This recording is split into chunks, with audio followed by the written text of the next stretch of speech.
আসসালামু আলাইকুম everyone, welcome back to my channel. আশা করি আল্লাহর রহমতে সবাই ভালো আছেন। তো আজকে আবারও নতুন একটি ব্লগ নিয়ে চলে এসেছি আপনাদের মাঝে। আর যারা ভিডিওটা দেখতেছেন অবশ্যই ভিডিও দেখার শুরুতে ভিডিওতে একটা লাইক করে দিবেন। তারপর যারা এখন পর্যন্ত চ্যানেলটি সাবস্ক্রাইব করা নেই অবশ্যই চ্যানেলটি সাবস্ক্রাইব করে দিবেন। দেন আপনাদের ভালো লাগা ও মন্দ লাগা অবশ্যই আমাকে কমেন্ট করে জানাবেন। তো আমি ইউজুয়ালি সকালের নাস্তাটা সন্ধ্যায় করে রেখে দিই। রুটি বা পরোটা হলে সেটা আমি সন্ধ্যায় করে ফ্রিজে রেখে দিই। আর পাস্তা বা নুডলস কিছু বানালে সেটা সকালে করা হয় আর কি। তেমনি আমি গতকাল সন্ধ্যায় রুটি বানিয়ে রেখে দিয়েছি। রুটিগুলো বানিয়ে সেঁকে রেখেছি ফ্রিজের মধ্যে। সকালবেলা জাস্ট উঠে এগুলাকে আমি ভেজে নেব তেল দিয়ে, তাহলে আমার পরোটা হয়ে যাবে। যাই হোক, ভিডিও শুরুতেই বলে নিচ্ছি, ভিডিওতে যদি কোনো ভুল ত্রুটি হয়ে থাকে অবশ্যই ক্ষমা সুন্দর দৃষ্টিতে দেখবেন, কারণ মানুষ মাত্রই ভুল। আর আমি সকালের জন্য রুটি সেঁকে রেখে দিয়েছি, আর এখানে কয়েকটা পরোটা ভেজে নিচ্ছি। এখন সন্ধ্যার দিকে চা দিয়ে খাওয়ার জন্য পরোটাগুলো ভাজা হয়েছিল আর কি। তারপর আমরা চা দিয়ে পরোটাগুলি খেয়েছি।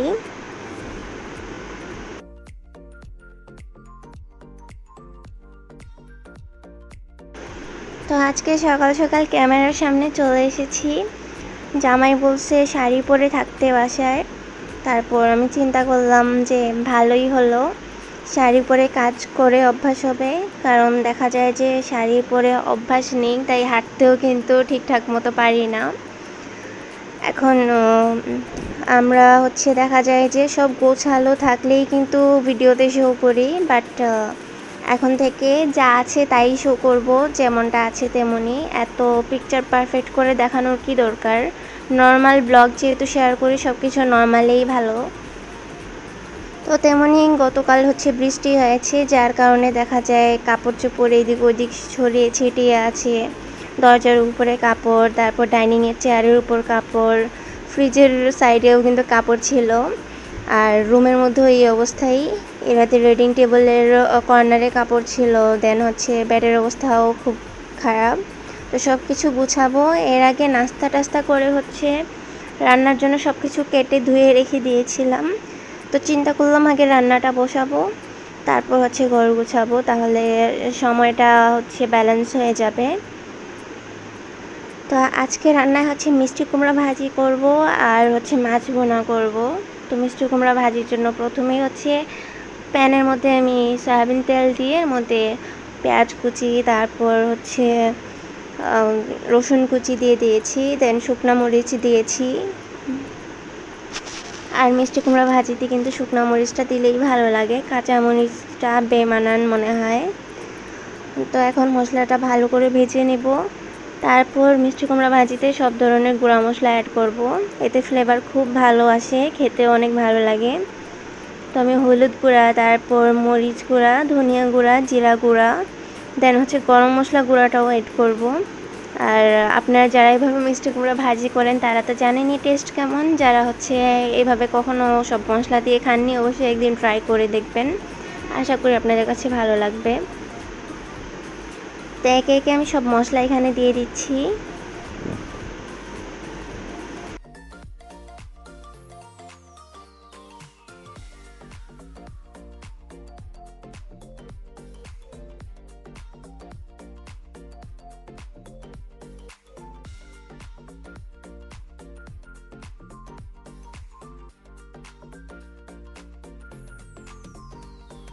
সবগুলি মশলা দেওয়ার পরে আমি এটা হালকা নেড়ে চেড়ে নিয়ে দেন মিষ্টি কুমড়াগুলি দিয়ে দিব।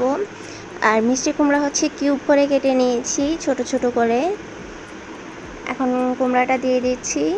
আর এখানে আমি এখনও কিন্তু হলুদ গুঁড়াটা অ্যাড করিনি, কারণ আমি মাছ ভুনা যেহেতু করব, তাই মাছের লবণ আর হলুদ মাখিয়ে রেখেছি।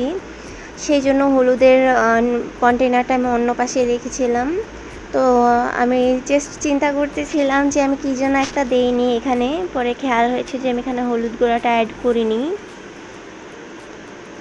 তারপর হলুদ গুঁড়ার কন্টেনার এনে দেন হলুদটা অ্যাড করেছি। এখন ভাজিটা হতে হতে আমি হচ্ছে একটা রুম গুছিয়ে নিব, অন্য রুমে ইরাত খেলতেছে, তো চিন্তা করলাম এই রুমটা গুছিয়ে নিই। আর হচ্ছে আমি ভাজির মধ্যে কিন্তু 1.5 চামচ চিনিও অ্যাড করেছি, আর লবণ তো অ্যাড করেছি। তো মিষ্টি কুমড়া ভাজিতে চিনিটা অ্যাড করলে কিন্তু ভালো লাগে, চিনি ছাড়া আমার কাছে কেন যেন মিষ্টি কুমড়া ভাজি একদম ভালো লাগে না। তো যাই হোক, এখন আমি বিছানাটা গুছিয়ে নিয়েছি, তারপর বালিশগুলি রেখে দিচ্ছি জায়গা মতো। দেন হচ্ছে আর কি ফার্নিচার মুছবো। তারপর ইরাদের যে গাড়িগুলি আছে এগুলো হচ্ছে রেগুলার মোছা হয়, নাহলে দেখা যায় যে ধুলার বালি টিসি ভরে থাকে। শাড়ি পরে কাজ করতে তো এমন একটা খারাপ লাগতেছে না, যদিও ফার্স্ট টাইম এভাবে শাড়ি পরে তারপর চলাফেরা করতেছি। কারণ ইউজুয়ালি শাড়ি পরা হয় দেখা যায় কোনো ওকেশনে গেলে, ওর দেখা যায় যে ফটো তোলার জন্য পরা হয়, বাট এভাবে নর্মালি পরে চলাফেরা করি না। তো এটাই হচ্ছে ফার্স্ট টাইম, আর ভালোই লাগতেছে, খারাপ লাগছে না। আর আমাদের দেশে তো নারী মানেই শাড়ি। সে যাই হোক, এই যে আমার ভাজিটা কিন্তু হয়ে গিয়েছে, তো আমি ওই রুমটা গুছিয়ে আসার পর দেখলাম যে ভাজিটা হয়েছে। এখন এটা হচ্ছে আমি একটা বাটিতে সার্ভ করে নিচ্ছি। তারপর আমি টেবিলটা হচ্ছে আগেও একবার পরিষ্কার করেছিলাম, তারপর হচ্ছে একটু একটু পানি পড়েছে যখন আমি এখানে পানির জগটা রেখেছি আর কি, তখন তো এটা আবারও হালকা একটু মুছে নিয়েছি। তাই হচ্ছে এখানে ভাজিটা রেখে দিয়ে এসেছি, তারপর মাছ ভাজি করতে রেখে দিয়েছি। আর এদিকে হচ্ছে কাপড় যা রেখেছিলাম বাহিরে, মানে গতকালকের শুকানো কাপড় যা ব্যালকনিতে ছিল, সব কিছু এখন ভাঁজ করে আমি হচ্ছে গুছিয়ে তারপর কাবার্ডে রেখে দিচ্ছি। আর আমার এই কাভারটা কিন্তু শ্রীমঙ্গলে অনেক ঘুরে ফিরে অনেক শখ করে পছন্দ করে হচ্ছে নিয়েছি। অনেকগুলি দোকান যতগুলো আছে সবগুলি ঘুরে দেন হচ্ছে একটা ভালো লেগেছে, আর না হলে দেখা যায় সব নর্মাল, কোনো ডিজাইন নেই, বা দেখা যায় রেগুলার বা পার্টেক্সের নর্মাল বোর্ডের সব কিছু। এইটা জাস্ট মনে হয়েছে যে পারফেক্ট, আর এটা আমার কাছে অনেক ভালো লেগেছে। বাট এটা আটকানোর কোনো ওয়ে নেই চাবি ছাড়া, এটা চাবি দিয়ে লক করে রাখতে হয়। আর এটা আম্মু নিয়ে দিয়েছেন। তো আমাকে কে যেন আমার একটা ভিডিওতে কমেন্ট করে বলেছিলেন যে আমার বিয়েতে আমার মা কী কী দিয়েছেন। তো ইনশাল্লাহ একদিন একটা ভিডিওতে আমি অবশ্যই শেয়ার করব। বলতে গেলে আমার বাসায় যা আছে সব কিছু আমার মা দিয়েছেন। এখন এইদিকে কিন্তু আমার মাছগুলি ভাজা হয়ে গিয়েছে, দেখতেই পাচ্ছেন। এই পর্যায়ে আমি হচ্ছে আমার বিড়ালদের খাবার দিয়ে দিব। আর আমি হচ্ছে সকাল সকাল রান্না করে ফেলি, কারণ দেখা যায় যে দুপুরের দিকে হাজব্যান্ডও খেতে আসে, আর প্লাস আমার বিড়ালদেরও খাবার দিতে হয়। তো এই জন্য তাড়াতাড়ি রান্নাটা করে ফেলি যাতে ওদেরকে আমি ঠিক টাইম মতো খাবার দিতে পারি। তো আমি হচ্ছে চিন্তা করেছিলাম যে 2টা মাছের টুকরা দিয়ে মাখিয়ে দিব, পরে ভাবলাম যে না, মাছ দিয়ে বেশি ভাত দিয়ে মাছের পরিমাণটা একটু হালকা রাখি, তাহলে পরের বার একটু পরে হচ্ছে আমি খালি মাছ দিব ওদেরকে খেতে। এখন যেহেতু ভাত দিয়ে দিচ্ছি তাই হচ্ছে মাছের পরিমাণটা একটু কম দিয়েছি। তো আমার বিড়ালগুলি মাশাআল্লাহ সব কিছুই খায়, ভাতের সাথে আমি শুটকি মাখিয়ে দিলেও খায়, সব কিছুই খায়, সব কিছু খাওয়ার অভ্যাস করতেছি আর কি। তো নুডলস বানালে তারপর পরোটা রুটি সব কিছুই খায় মাশাআল্লাহ। ইভেন ওরা হচ্ছে মুড়িও খায়। আর আমি হচ্ছে নিজে যা খাই তখন সব কিছু দিয়ে দিয়ে খাইয়ে তারপর হচ্ছে অভ্যাসটা করেছি। আমার বিড়ালগুলি কিন্তু একদম বাচ্চা, তো ডান পাশে যেটা এটা একদম ছোট, ওর এজ হচ্ছে 20 কি 25 দিনের হবে। বাট দেখা যায় যে ও একাই এখানে রাজত্ব করে, ওর জ্বালায় কেউ খেতে পারে না, বাকি দুইজন হচ্ছে ওর জন্য ঠিকমতো খেতে পারে না। ও দেখা যায় যদি আমি এক পাশে খাবার দিই তাহলে দুইটার নিচে দিয়ে বাকি দুইজনের মাথার নিচে দিয়ে নিজের মাথা ঢুকিয়ে খাওয়া শুরু করে, তারপর দেখা যায় যে বাড়ির উপরে উঠে বসে বসে খায় এরকম। তো ছোটরা দেখা যায় যে অলওয়েজ চঞ্চল থাকে, বিড়ালের ক্ষেত্রেও দেখলাম সেম। এখন ওরা হচ্ছে খাক, আর ওদের খাবার দেখতে কিন্তু ভালোই লাগে, কি সুন্দর চুপচাপ শান্ত হয়ে খাচ্ছে। আর অনেকক্ষণ ধরে আমি হচ্ছে বসেছিলাম ওদের খাওয়া দেখতেছিলাম। দেখা যায় যে কোনো ধরনের ডিপ্রেশনও যদি থাকে, মাথায় অনেক ধরনের চিন্তা থাকলেও এই বিড়ালদের দেখলে বা ওদের সাথে খেললে ওদের খাওয়া দাওয়া দেখলে বা ওদের সাথে টাইম স্পেন্ড করলে হচ্ছে সেই ডিপ্রেশনগুলি আর থাকে না, অনেকটা শান্তি লাগে। আর এখানে সবচেয়ে বড় যেটা, এটার নাম হচ্ছে ইমি। তারপর লেফট সাইডে এখন যেটা আছে এটা হচ্ছে নিয়ন, আর ছোটটা হচ্ছে রিও। তো ওরা হচ্ছে খুব সুন্দর করে খাচ্ছে। আর বড়টার এইজও কিন্তু তেমন বেশি না, জাস্ট 1 মাস কত দিন হবে। আমি এখন আবারও কিচেনে চলে এসেছি, আর এখন হচ্ছে আমি মাছটা ভুনা করব। তো আমি হচ্ছে চুলায় কড়াই বসিয়ে দিয়ে এর মধ্যে সয়াবিন তেল দিয়ে দিয়েছি, তারপর পেঁয়াজ কুচি দিয়ে দিয়েছি। দেন হচ্ছে পেঁয়াজটা ভালো করে গোল্ডেন ব্রাউন করে ভেজে নেব। আর মাছগুলি তো ভেজে রেখেছি, এখন জাস্ট হচ্ছে মশলাটা কষিয়ে মাছ দিয়ে দেব, আর আমার মাছ ভুনা হয়ে যাবে। তো খুব অল্প সময়ে কিন্তু আমার সব কাজ হয়ে যাচ্ছে, দেখতেই পাচ্ছেন। তো এখানে হচ্ছে আমি একটু মেথি দিয়েছি, তাহলে ফ্লেভার ভালো আসে তরকারিতে। তারপর এখানে বাটা মশলা দিয়ে দিচ্ছি, তো আদা রসুন বাটা আছে। আর আমি যেহেতু রেগুলার মশলা আর রেগুলার বেটে নিই, তখন এক্সট্রা যেটা ছিল এটা আর কি ফ্রিজে রেখে দিয়েছিলাম, তো সেটা এখন আমি এই তরকারিতে দিয়ে দিচ্ছি। চিন্তা করতেছিলাম যে মশলা ব্লেন্ড করে তারপর হচ্ছে ফ্রিজে রেখে দিব, বাট পরে হচ্ছে দেখি যে একসাথে অনেক কিছু হচ্ছে কাটতে হবে, অনেকগুলি রসুন কাটতে হবে, অনেক আদা কাটতে হবে। এর থেকে ভালো অল্প একটু ছিলে ছিলে আমি বেটে ইউজ করি, এটাই ইজি মনে হয়। তারপরেও দেখি ট্রাই করব, কারণ অনেক সময় দেখা যায় যে রান্নায় শরীর খারাপ টারাপ থাকলে তখন রান্নায় কিন্তু আলসেমি ধরে যায়, তখন দেখা যায় যে মশলাটা বাটতেও কষ্ট লাগে। যদি আবার ব্লেন্ড করা থাকে ফ্রিজে, তখন কিন্তু ইজিলি হচ্ছে বের করে রান্নাটা করা যাবে। যাই হোক, এখানে হচ্ছে আমি আমার রান্না কিন্তু প্রায় হয়ে যাচ্ছে।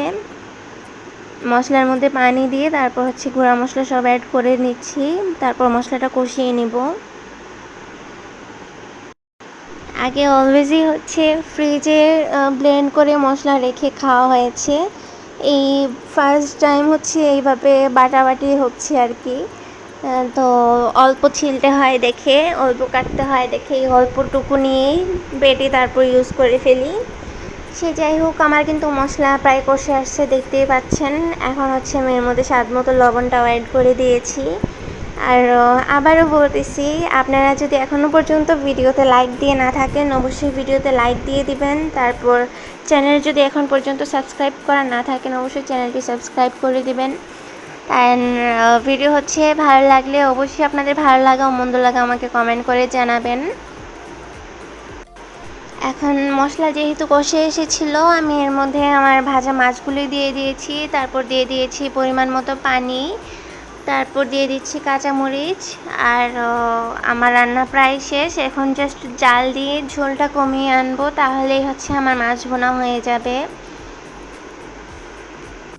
যাই হোক, আমার হাজব্যান্ড কিন্তু স্ট্রিট ফুড অনেক পছন্দ করে, তো ওর জন্য আমি হালিম রেডি করে রেখেছি ফ্রিজের মধ্যে। আর হালিমের ডাল হচ্ছে চিকেন দিয়ে রেডি করে রেখে দিয়েছি, আর তারপর চিকেনের কিছু পিসেস আমি হচ্ছে ম্যারিনেট করে রেখে দিয়েছিলাম। তো আমি চিন্তা করতেছি যে তরকারিটা হয়ে গেলে তারপর হচ্ছে আমি হালিমটাও রেডি করে রেখে দিব, যাতে ভাত খেয়ে তারপর সাথে সাথে আমার হাজব্যান্ড হালিমটাও খেতে পারে। আর সে চটপটি আর হালিম খুব বেশি পছন্দ করে।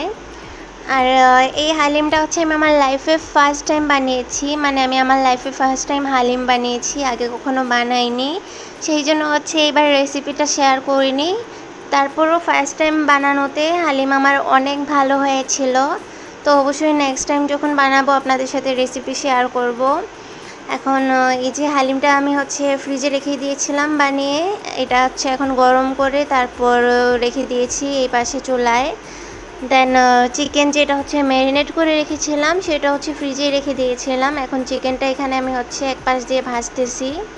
আর হালিমটা হচ্ছে চিকেনের কিছু পিসেস দিয়ে আমি হচ্ছে তৈরি করে রেখেছি হালিমের ডালটা। আর এটা হচ্ছে আমি রাঁধুনি রেডি মিক্স হালিমের প্যাকেটটা দিয়ে ইউজ করে তারপর হচ্ছে হালিমটা বানিয়েছি। এই পাশে দেখতে পাচ্ছেন আমার চিকেনের পিসেস হচ্ছে আমি ভাজতেছি, আর এগুলো হচ্ছে আমি একদম ভাজা ভাজা করে রাখবো। আর দেখা যায় যে আমাদের শ্রীমঙ্গলে একটা হালিম হচ্ছে খুবই পপুলার, সেটা হচ্ছে গরুর বট দিয়ে হালিম। তো বটগুলি হচ্ছে একদম মুচমুচে করে ভেজে তারপর হচ্ছে হালিমটা সার্ভ করা হয়। তো আমি জাস্ট এখানে গরুর বটের জায়গায় চিকেন ইউজ করতেছি, আর চিকেনটা আমি মুচমুচে করে ভেজে তারপর হচ্ছে সার্ভ করব হালিমের সাথে। আর আমার হাজব্যান্ড কিন্তু অলরেডি চলে এসেছে দুপুরের খাওয়ার জন্য লাঞ্চ ব্রেকে। আর দেখা যায় যে লাঞ্চ করে তারপর হচ্ছে অনেকটা সময় রেস্ট নিয়ে এগেইন বের হয়। তো এখন যখন রেস্ট নেবে সেই টাইমটায় সে হালিমটা খেতে পারবে। তো ভালোই হয়েছে যে আমি ফ্রিজ থেকে বের করে তারপর ভাজা শুরু করেছিলাম। এখন সে খেয়ে তারপর হচ্ছে বের হতে পারবে আর কি আবার। আর এইদিকে কথা বলতে বলতে আমার চিকেন কিন্তু একদম মুচমুচা ভাজা হয়ে গিয়েছে। তো আমার হাজব্যান্ড হচ্ছে হালিমটা সার্ভ করে নিচ্ছে। তো আমরা প্রায়ই দেখা যায় যে সন্ধ্যার দিকে বের হয়ে যাই এই বট ভাজার হালিমটা খেতে। আর আমি বাসায় যে হালিমটা বানিয়েছি আমার লাইফের ফার্স্ট টাইম, এই হালিমটা কিন্তু সেটা থেকে কোনো অংশে কম হয়নি, আরও বেশি ভালো হয়েছে। আর প্লাস যেহেতু বাসায় তৈরি, তো হাইজিন মেনটেন করে তৈরি করা হয়েছে। আর খেতে ভীষণ টেস্টি হয়েছে, দেখে হয়তো বা আপনারা বুঝতে পারতেছেন। তো এখানে হালিমের মধ্যে কিন্তু আগে থেকে আমি চিকেনের পিসেস দিয়ে কিন্তু হালিমটা করেছিলাম, এর মধ্যে ভাজা ভাজা চিকেনও দিয়ে দিয়েছি। দেখতেই বুঝতেছেন কতটা ইয়াম্মি লাগতেছে। তারপর এখানে হচ্ছে শসা নিয়েছি কেটে, আর শসাটা দিয়ে হচ্ছে মিক্স করে তারপর খাবো, ভালোই লাগবে খেতে।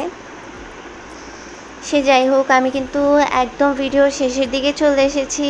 আর আবারও বলতেছি, ভিডিও ভালো লাগলে অবশ্যই ভিডিওতে কিন্তু একদমই লাইক দিতে ভুলবেন না। দেন আপনারা যারা হচ্ছে এখন পর্যন্ত চ্যানেলে সাবস্ক্রাইব করে নেই, অবশ্যই চ্যানেলটি সাবস্ক্রাইব করে আমার পাশে থাকবেন, আমাকে সাপোর্ট করবেন।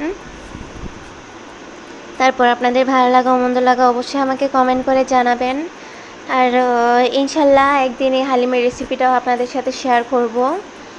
আর বাহিরে কিন্তু বৃষ্টি হচ্ছিল। এখন আমি ডাইনিংয়ের উইন্ডো দিয়ে দেখলাম যে রংধনু দেখা যাচ্ছে, তো চিন্তা করলাম যে আমি ব্যালকনি দিয়েও যে দেখি কী অবস্থা। সে যাই হোক, আজকের ভিডিওটা এখানেই শেষ করছি, এখানেই বিদায় নিচ্ছি। সবাই ভালো থাকবেন, সুস্থ থাকবেন, দোয়া রইল, আমাদের জন্য দোয়া করবেন।